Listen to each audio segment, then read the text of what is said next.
What's up, everyone? It's Anna from Empath in the Office, where I share tips on how to achieve work-life harmony and find work aligned with your true soul or your true self. So I just wrote an article for Elephant Journal. I will link it in the comments below on 7 unique tips to eliminate and obliterate stress from your work life. And I actually forgot one of the most important tips that you will not find anyone else, and since I am exhibiting it today, I wanted to share it with you all. So first off, read my article on Elephant Journal, 7 unique tips to obliterate stress from your work life. And this is the number one tip that no one is ever going to tell you or come up with. And if you work in a corporate office or a corporate life, how to basically take back your life. And as a preface, as you know from COVID, we all had some time away from our regular schedules, had our schedules disrupted somehow, in some way.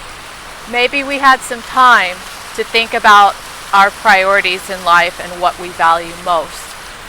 So what I want you to do is start off and think about that which you prioritize most in life. And from there, we'll have the number one tip, and it's arrange your entire schedule around that number one priority. So for instance, if you have a kid and they have a baseball tournament at 1 p.m. or later in the afternoon, arrange your whole schedule around that. Don't put that last. Don't have a to-do list and say, oh, I'm going to call this guy, have all these meetings, and have your son last, if that's your priority. So say, okay, my son's going to have a baseball game at 1 p.m. What meetings do I need to take care of today so that I can arrange to be there at my son's baseball practice and have the meeting done?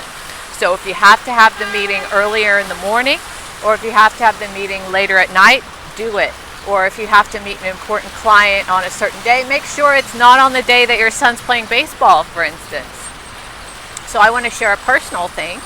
I am actually a figure skater, so they have certain times where we have ice available to practice. I rearrange my whole schedule around that time. So if I need to come into work early and leave early, I will do so, and then I get back online after my practice. And I might even come to the office with my figure skating clothes on. And as you can see, it's a Friday, so you got to be creative. I have my Columbia, vest on, and my Under Armour,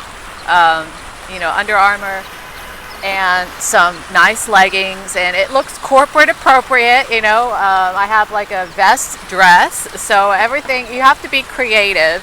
And then I rush to figure skating practice in the middle of the day, and after that I work again from home. Or I choose my work at home days to be days where I can go to the ice, like when there's ice practice. Because as you know, like if you're practicing things, you can't go to any open ice. You have to go to specific ice that are for figure skaters that are practicing certain things. So that's most important to me. That's how I want to live my life. So that's how I schedule my day. So think about what's most important to you, what is your priority, and schedule your whole day around that.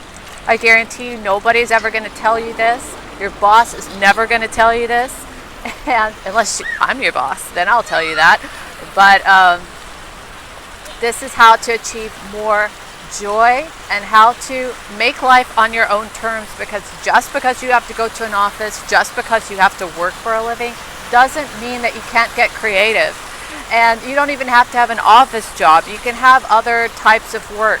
Don't put limitations on yourself and say, oh, I have to be in the office or I have to see patients. Think about how we can evolve with our digital landscape nowadays, or our schedule. Be creative, be open, think creatively. So I challenge you to do that. And until next time, I hope you have a wonderful, lovely weekend.